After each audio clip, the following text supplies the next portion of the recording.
The digital clock on the wall blinked. 2:47 a.m. The room was silent except for the faint ticking of the clock and the heavy breathing of a man sitting alone at an old wooden table. The yellow light from a small lamp cast a glow on the drifting cigarette smoke, slowly fading into the darkness. Tom Hawk Daniels, 48, a former Marine who had survived 3 wars and dozens of unrecorded missions, stared at a framed photo before him, a young man in uniform smiling at a little blonde girl perched on his shoulders. Hawk brushed a finger across the glass, his voice roughened by smoke and memories that never rested. "Jake, you once said as long as she smiles, you could live forever. Where are you now, brother?" The phone rang, sharp, urgent, not the tone of an ordinary call. Hawk frowned and picked up. Tom Daniels speaking. A woman's trembling voice came through. "Are you Tom Daniels? My name is Rebecca Chun. I'm a social worker at St. Mercy Hospital, New Mexico. I'm sorry to call at this hour, but it's urgent. It's about Lily Morrison." The name hit Hawk like a bullet. Lily, the only daughter of Jake Morrison, his fallen brother-in-arms who had died in Hawk's arms over 10 years ago in Afghanistan. Rebecca's voice quivered. She was brought in tonight, badly hurt. Her stepfather claims she fell down the stairs, but the doctors don't believe him. There are signs of long-term abuse. When I asked her, she just said, "Don't let him find me." Hawk shot to his feet, his chair crashing backward. "Where is she?" "Emergency ward, 3rd floor, pediatric wing. I've tried to keep her safe, but her stepfather, he's a police officer. He's demanding to take her home." A pause. Hawk's breathing grew deep and thunderous. "Keep her there. I'm coming." "But you're in Arizona, aren't you?" I said I'm coming. Do you understand?" He hung up, grabbed the keys to his Harley-Davidson Road King from the wall hook. The metallic glint cut through the dark, like the eye of a beast awakening. On the shelf sat a locked wooden box. Hawk opened it. Inside were an old military ID and a worn letter. "If I fall, promise me, take care of Lily like your own. Don't let her lose faith in this world. Jake Morrison." Hawk clenched the letter in his fist. A second later, the Harley's engine roared to life, tearing through the night, the red tail lights streaking across the highway. 620 miles from Arizona to New Mexico, empty road, wind howling, the hum of the engine steady. Through the wind, Hawk could almost hear the echoes, gunfire, shouts of brothers long gone, and the faint sobs of the little girl he once held. Lily was 8 the last time he saw her, at Jake's funeral. She sat behind a casket, clutching a teddy bear, eyes brimming with tears that refused to fall. Hawk had knelt down, placing a hand on her shoulder. "I promise. I'll be there if you ever need me." A promise he had never forgotten. Streetlights flickered by, reflected on his helmet visor. Hawk lit another cigarette and muttered, "Hold on, Lily. I'm coming." 3 hours later, he stopped at a small gas station near the state border. Pulling out his phone, he opened the group chat titled Steel Wolves MC, the motorcycle club he founded after leaving the service. He typed fast, like issuing a command. "Emergency. Jake's daughter, Lily, has been abused. Stepdad's a cop, heading to New Mexico. Anyone ready? Roll now." Within 2 minutes, the screen filled with replies. "I'm in. 620 miles? Who cares? We ride. On my way from Denver. A wolf never leaves a cub behind." In 10 minutes, 96 members of Steel Wolves confirmed their departure from across the region. 70% were veterans, men who had fought, bled, and buried brothers beside Hawk. When they said ride, no one turned back. By dawn, as sunlight broke through the mist, Hawk led the front line, his black jacket flapping in the wind, the silver wolf emblem glinting on his back. Behind him, 100 engines thundered like rolling storm clouds through the valley. This wasn't a convoy. It was an army. Highway patrols noticed them, but stepped aside. Everyone knew Steel Wolves MC didn't cause trouble, but when they moved as one, something serious was happening. Midway, Hawk received a call from Reaper, the club's intel man. I checked the records. Daniel Morrison, Sergeant, Santa Fe PD. 10 years on the force, twice commended. But something's off. Go on. His first wife died 3 years ago. Cause: accidental fall in the bathroom. No further investigation. Medical files locked, but I'm digging. A silence followed. Hawk spoke low. Jake was right. Evil always wears the mask of good. Reaper hesitated. Hawk, if he's a cop, we need to tread carefully. Carefully, yes, but we don't back down. By noon, the pack crossed into New Mexico. The desert heat shimmered at 40 degrees Celsius, the air thick with dust and vengeance. Black flags bearing the silver wolf head whipped in the wind as people along the roadside stared in disbelief. A sea of bikers roaring straight towards St. Mercy Hospital. Inside the hospital, Rebecca checked her watch, heart pounding. She was buying time, keeping Lily safe as long as possible. The girl slept quietly, arm bandaged, bruises fading to purple around her neck, eyes swollen from crying. The door burst open. A large man in uniform strode in, voice commanding. I'm Sergeant Daniel Morrison. I'm here for my daughter. Rebecca gripped the file tightly.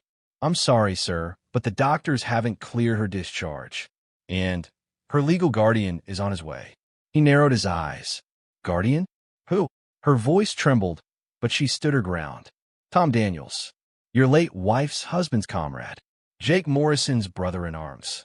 For a moment, Morrison froze, then smirked. He's nothing to that child. Rebecca met his gaze, soft but firm. To Lily, he's the only one she still trusts. Outside, from the main avenue, came the rising rumble of engines. Deep, thunderous, growing louder by the second. One by one, motorcycles emerged from the horizon. Harleys, Ducatis, Triumphs, their chrome gleaming in the sun. Pedestrians stopped, phones lifted high. Nearly 100 bikers rolled into the hospital grounds. At the front, Hawk. He killed the engine, boots hitting the pavement with a heavy thud. Every head turned. Hawk looked up at the hospital's third floor, where Lily lay, his eyes cold as steel. He spoke quietly to himself. I'm here now, Lily. No one will ever hurt you again. The front yard of St. Mercy Hospital roared with the thunder of engines. The growl of Harleys merged with the blistering noon heat, forming a heavy metallic symphony, like a storm of steel about to descend on the quiet city. 97 motorcycles lined up in formation before the main entrance. Headlights blazed against the hospital's glass facade, setting the lobby aglow with flickering gold light. On every leather jacket gleamed the same emblem, a silver wolf's head, the insignia of the Steel Wolves MC, a brotherhood of men who had once ridden through war and held together. Curious bystanders gathered, murmuring, phones raised to film. Nurses peeked from the windows, eyes filled with awe and fear. They had never seen anything like it.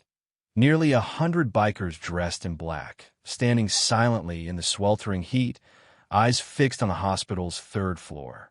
At the center of the formation, Tom Hawk Daniels stepped off his bike. His dark leather jacket was faded with age, boots dusted from the road, his face chiseled and weathered like stone.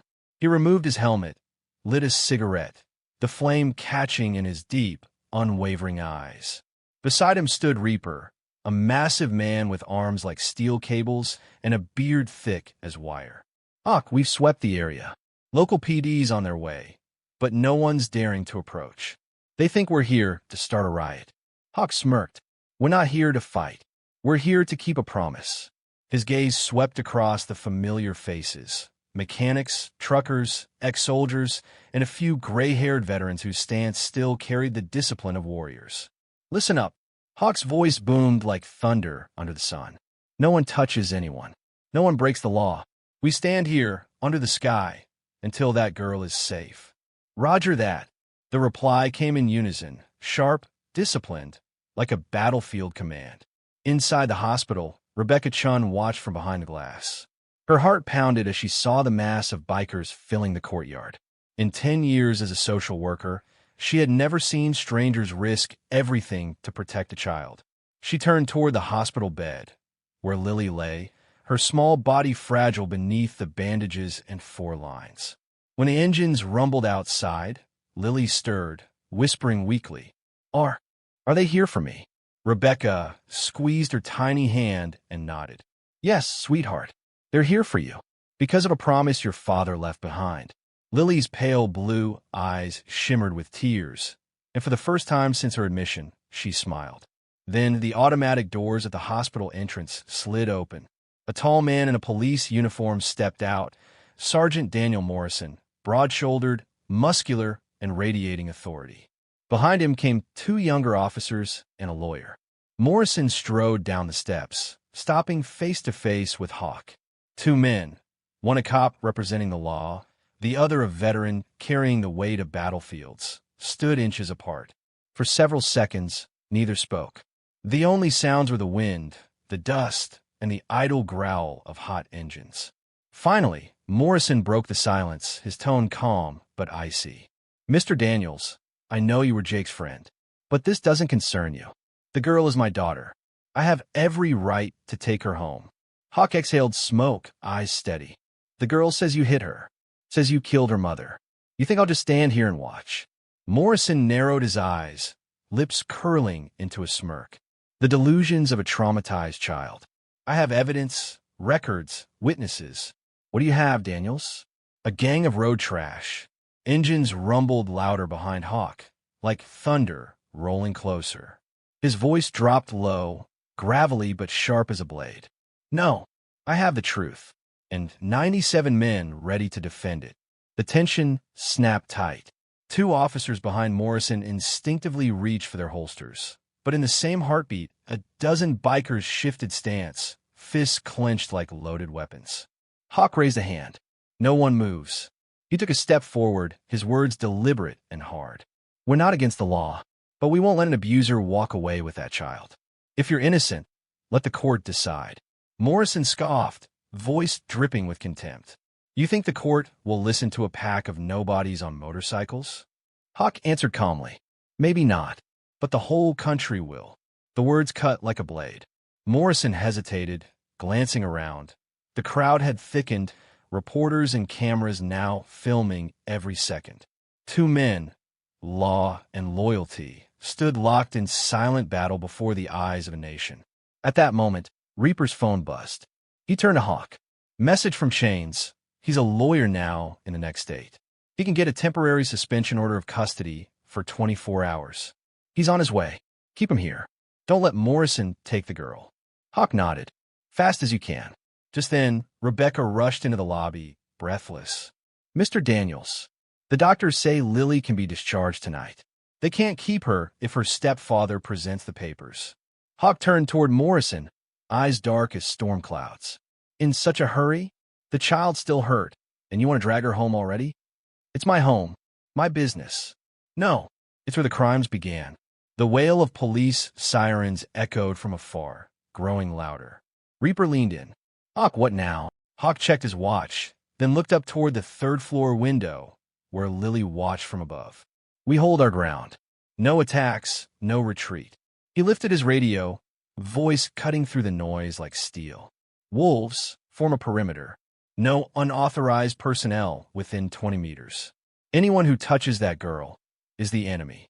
The command rolled through the speakers, cold and precise like a military order. Instantly, the 97 bikers moved, forming a wide circle around the hospital's entrance. Hundreds of eyes turned toward the surreal sight.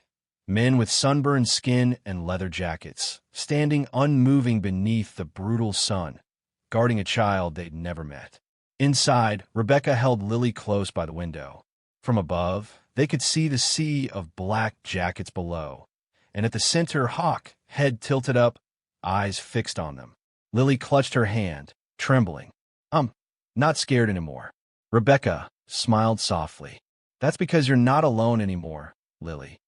At the gate, Morrison growled, "Daniels, I'll be back with a warrant. And when I do, nothing will save you." Hawk's voice was low, steady as forged iron. "Try me." Morrison turned away and climbed into his car. As the patrol engines faded into the distance, Hawk closed his eyes and exhaled slowly. The air grew still, but in his gaze, the storm had only just begun. Rain poured down. Heavy drops struck the asphalt, mixing with engine oil to form shimmering reflections beneath the hospital lights. On the third floor, Rebecca gently drew the curtain shut and turned toward Lily, who was finally asleep. her breathing steady for the first time in days. But outside, the ground below was anything but calm. Hawk stood alone in the rain, the red ember of his cigarette glowing in his hand. Headlights from the row of Harleys cast streaks of gold across his face, cold, dark, unshaken. Around him, 97 bikers remained in formation. No one moved, though their leather jackets were soaked and the rain blurred the ink on their scarred arms. They were no longer drifters. In that moment, they were a living wall, the embodiment of a promise made to the dead and to the fragile child sleeping above. 10:47 p.m. A black SUV screeched to a stop before the hospital gate. The door swung open and out stepped Chains, once a Steel Wolves member, now a renowned criminal lawyer in Chicago. Same long hair, same gray vest slick with rain, but his eyes carried the steel of a man who understood the law and how to bend it. He walked to Hawk, holding out a sealed file. Temporary court order. 48 hours of protective custody for Lily. No one touches her, not even Morrison. Hawk took it, his shoulders easing just slightly. You're an angel in a suit, Chains. Chains gave a dry chuckle. Angel? No, just fixing what we failed to do last time, when we couldn't save her mother. Silence hung between them. A clap of thunder rolled overhead, echoing memories of that night, when Lily's mother was beaten to death by Morrison, who walked free for lack of evidence. The Steel Wolves had sworn that if there was ever a next time, justice would not slip away again.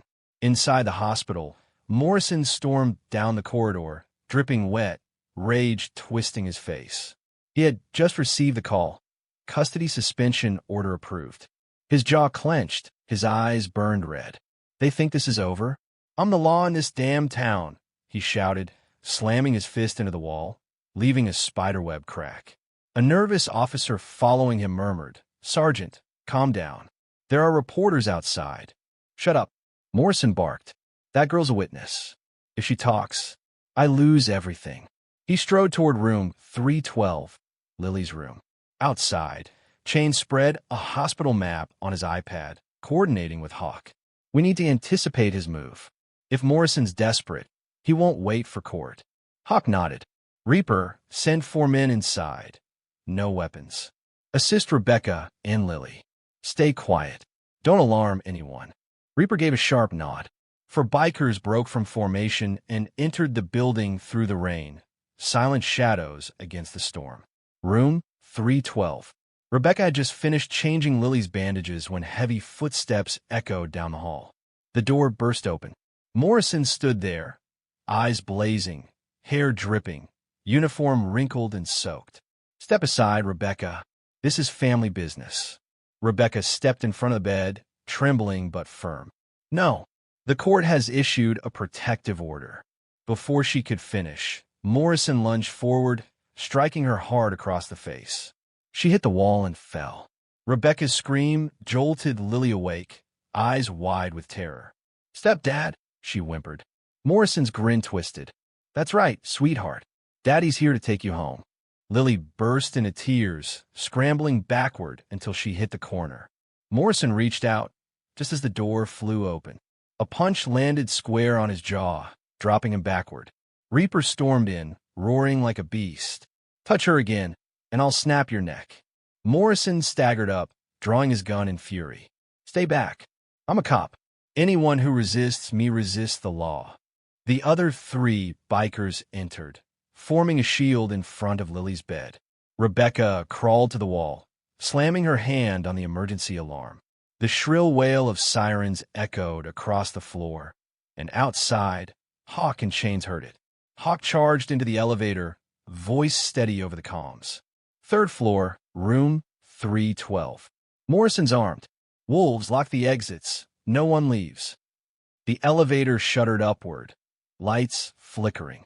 Hawk pulled out his folding knife, the same blade that had saved him in Afghanistan, his hand tightening until the vein stood out. The doors slid open. Before him, the corridor had become a war zone. Rebecca crouched beside Lily.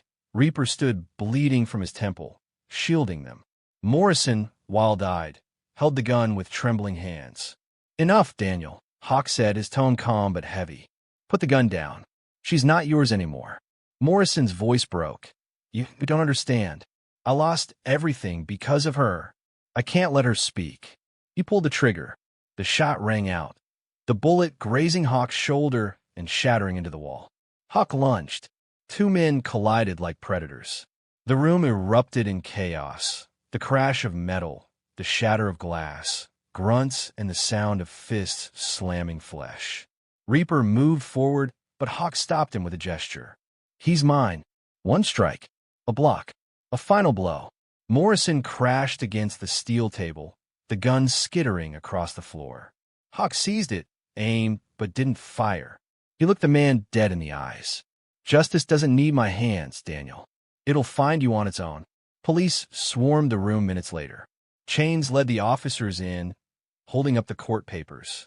Sergeant Daniel Morrison, you're under arrest for child abuse, contempt of court, and assaulting an officer. Morrison didn't fight. He slumped to his knees, glancing at Hawk, hatred and despair mixing in his eyes. You win, he muttered. Hawk's reply was soft, no. Lily wins. The next morning, news spread across America. The New York Tribune headline blazed. 97 bikers, one girl, and the night justice stood its ground. Reporters surrounded the steel wolves outside the hospital. Hawk faced the cameras and spoke a single line. We're not heroes, just men who keep our word. He turned away, climbed onto his bike, and revved the engine. One by one, all 97 bikes roared to life. The thunder of exhaust rolled down the street. Not the sound of violence, but a hymn of freedom and brotherhood, born from war and loss. Inside the hospital room, Rebecca watched Lily, awake now, sitting by the window, morning sunlight glinting off her golden hair. Miss Rebecca, are they gone? Yes, sweetheart. They have their own road to ride. Lily was quiet for a moment, then smiled softly. But I know, if I ever need them, they'll come back. Rebecca nodded, eyes misting. Outside, the rumble of engines faded into the wind. That night at St. Mercy would become a legend, not just for the courage shown, but because it proved that even in a world full of darkness, there are still those who stand for what's right. 3 months after the stormy night at St. Mercy Hospital, the once quiet town had become the center of national attention. The photograph of 97 bikers standing in the rain, surrounding the hospital, had spread across America. The media dubbed them the Steel Wolves of Mercy, outlaws with the hearts of heroes. But for Hawk Daniels, the glory meant nothing. He didn't watch TV, didn't read the papers. Every morning, he sat before a cup of black coffee, staring at the dusty road that cut through the town, like a soldier long retired, craving nothing but peace, nameless and unseen. One September morning, Chains walked into the small diner where Hawk sat. He tossed a folded newspaper onto the table, his tone dry and sardonic. Good news. Morrison's going to trial next week. Bad news. He's hired the state's top defense lawyer, the kind who twists laws like bottle caps. Hawk said nothing, drawing calmly on his cigarette. Chains went on. The DA wants Lily to testify. She'll have to face him in court. Hawk finally looked up, a flicker of concern in his eyes. She's not ready. No one ever is, Hawk. But if she doesn't speak, he walks free, just like 10 years ago. The words cut deep, reopening a wound that had never healed. He still remembered Lily's mother, the woman who had called him in desperation, whispering, "He's going to kill me," before the line went dead. He had arrived too late. This time, he swore he would not let history repeat itself. The Jefferson County Courthouse, Wisconsin. By morning, reporters crowded the steps, cameras flashing. Inside, the closed courtroom was packed tight. To the left sat Daniel Morrison, face hard as steel, clad in a dark suit beside 2 attorneys. To the right were Rebecca, Chains, and Lily, fragile in a pale blue dress, eyes haunted yet glowing with quiet strength. The steel wolves filled the last row, all 97 of them, in black leather, silent as stone. Anyone could tell by a glance. Not one of them would ever abandon the girl. The prosecutor rose. Lily, can you tell the court what happened that night? The room fell still. Lily swallowed hard, clutching the worn teddy bear Hawk had given her at the hospital. She looked at Morrison, his stare cold, piercing. A second passed, then another, and she began to speak. Her voice trembled at first, but grew steadier with every word. She told them about the beatings, the nights locked in the basement, about the night her mother collapsed after one violent blow, about Morrison's voice hissing, "No one will ever believe you, liar." The courtroom was silent, so people wiped their eyes. The prosecutor exhaled softly. In the back row, Hawk clenched his fists until his nails drew blood. He didn't cry, but his eyes were fathomless, a storm contained. When the court recessed, Lily passed by him. She looked up. "I did it, Uncle Hawk." He knelt, placing a hand on her shoulder. "You were brave, kid. Your dad's proud of you, wherever he is." That afternoon, Morrison took the stand. He tried to stay composed. His lawyer sneered. "There's no other witness, no physical evidence. Just the words of a damaged child." Chains shot to his feet. "Objection. We have a recovered security recording from Morrison's basement, the night of the assault." Gasps rippled through the room. Hawk glanced over. Chains had done it, planting an investigator weeks earlier. The video played. Morrison appeared, drunk, shouting in the dark. "I'm your father. You'll do as I say." Then came the sounds, a slap, a crash, a child's sob, and silence. Morrison leapt up, shouting, "It's fake. They doctored it." The judge slammed his gavel. "Order. Another lie like that, and I'll add perjury to your charges." The air grew heavy. The Steel Wolves exchanged looks. They knew. This was victory, not by fists, but by truth. 3 days later, the verdict was delivered. Daniel Morrison, guilty of child abuse and manslaughter. Sentence, 25 years in prison. As the cuffs clicked, Morrison turned toward Hawk, sneering. "You think justice is on your side? You're nothing but leather-clad trash." Hawk's reply was low but razor-sharp. "And your filth hiding behind a badge." He was dragged away. The courtroom doors closed. The gavel struck once, echoing like thunder. That night, the Steel Wolves gathered at their old roadside bar, once their repair garage. Dim yellow lights, soft rock music, few words. Reaper lifted his beer, grinning faintly. Thought this day would never come. Chains answered. Not luck, patience, and loyalty. Hawk stayed quiet, gazing out the window. Outside, Lily played with the bar's dog, laughing freely. Rebecca watched from nearby, her eyes warm with gratitude. Reaper leaned over. "You ever think, maybe you should keep her, Hawk? She's got no one left." Hawk was silent for a moment, then sighed. "Brother, I know better than anyone what it's like to lose your childhood. But I can't be her father, only her guardian." A week later, under the golden hue of early autumn, Lily stepped into the yard with a small backpack. Rebecca had accepted a new position out of state, and Lily would go with her, a new beginning. Before getting in the car, Lily ran to Hawk. "I'll miss you, Uncle Hawk." He smiled, ruffling her hair. "Just live well, kid. And if anyone ever gives you trouble, say my name. They'll back off real quick." She laughed and hugged him tightly. As the car pulled away, Hawk stood watching, hand raised in farewell. The wind lifted his leather jacket, revealing the silver wolf tattoo on his shoulder, the mark of an unbroken vow. That night, he rode alone onto the highway. Streetlights stretched endlessly, glinting off the damp road. The radio played a brief report. Thanks to the courage of the biker group Steel Wolves, little Lily Morrison is safe. Their story has become a symbol of compassion in a chaotic world. Hawk switched it off. He didn't need symbols or praise. All he wanted was silence, the only thing that ever remained after every war. He stopped his bike on a hill overlooking the town aglow with evening lights. In the cool wind, he whispered, "Jake, she's safe now. You can rest easy." A shooting star streaked across the sky. Hawk lowered his visor and started the engine. The Harley roared, echoing through the valley like the cry of a lone wolf calling to its pack. And then, the motorcycle vanished into the night, leaving behind only a trail of red light stretching down the highway. 10 years later, Montana, a vast, quiet land where rolling hills kissed the horizon. The wind carried the scent of dry grass and the distant jingle of cattle bells. By the side of Highway 16 stood a small auto repair shop. A faded wooden sign hung above the door. Hawk's garage. No job too small, no road too long. The door creaked open, and a middle-aged man stepped out. Specks of gray streaked his beard. His shoulders were still broad, his eyes sharp as ever.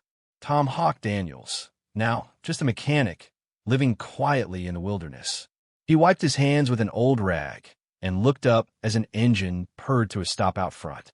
A white pearl sedan. The door opened. A young woman stepped out. Early 20s, blonde hair tied high, eyes bright and familiar. She smiled, her voice trembling softly. "Uncle Hawk." Hawk froze. For a heartbeat, time stood still. He looked in her face, and he knew. "Lily," he whispered, as if afraid the name might vanish into the wind. They sat across from each other inside the shop, surrounded by the smell of coffee and the crackle of an old radio. Hawk, still the man of few words, just listened as Lily spoke. After leaving the town, she was adopted by Rebecca, took a new last name, went to college, and eventually studied psychology. "I wanted to help kids who've been through what I did," she said, her eyes steady. "Like you helped me." Hawk nodded, his gaze warm but tinged with thought. "You're stronger than I ever was, Lily. I fought with my fists. You fight with your heart." Lily smiled, her eyes glistening. "That's not true. Without you, and the Steel Wolves, I wouldn't be here." Silence settled between them. Outside, the wind rustled through the pines, making the old Steel Wolves emblem hanging on the wall tremble softly. Lily stood and touched a black and white photograph on the wall. A picture of 97 bikers standing in the rain outside St. Mercy Hospital, headlights glowing in halos. At the center, Hawk, younger then, eyes like a brewing storm. "That was the night everything changed," she whispered. Hawk smiled faintly and nodded. "Yeah, that was the night I realized justice doesn't always live in a law book." He poured her a cup of black coffee, then looked out the window. The sun was sinking behind the hills, painting the valley in fiery gold. As dusk fell, they sat together on the porch. Lily pulled a small envelope from her bag and handed it to him. "I want you to have this." Inside was an old, yellowed letter, the handwriting rough and faded, from Jake, Lily's late father, written to Hawk years ago. "Tom, if the day ever comes when I'm gone, promise me you'll look after my little girl. I believe that in this dark world, there are still men like you. Men who need no glory, no reward, only their word." Hawk finished reading and sat silently for a long time. His hands trembled slightly, eyes moist with memory. "He always believed in you," Lily said softly, her voice breaking. Hawk nodded, his voice low and hoarse. "And I've spent my life trying to deserve that belief." When the sky turned to twilight, Lily stood to leave.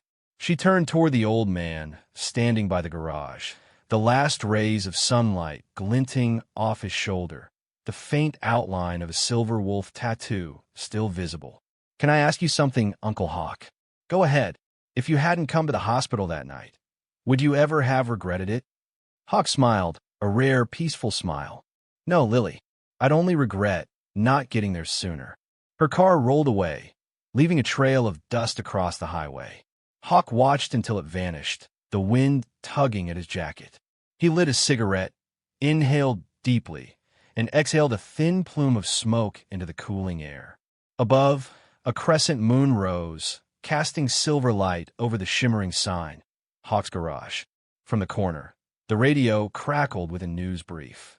The National Child Protection Organization has announced the creation of the Steel Wolves Foundation, founded by Dr. Lily Chun, to support victims of domestic abuse across the United States. Hawk went still. Then he smiled faintly, speaking into the empty air. "She did it, Jake. She doesn't need old wolves like us anymore." Night settled. Inside the garage, the yellow light flickered softly. Hawk hung a new photograph beside the old one, Lily at her graduation, diploma in hand. Beneath it, the words, "For the wolves who never left." He sat back in his chair and closed his eyes. The wind whispered. From somewhere far off came the echo of old engines, the thunder of 97 motorcycles in the rain, the sound of brotherhood, of a promise kept, of justice without weapons. At dawn, a passerby saw an old Harley parked outside the garage, its silver paint catching the first light. On the worn leather seat, 4 words were carved with a knife. Ride for her.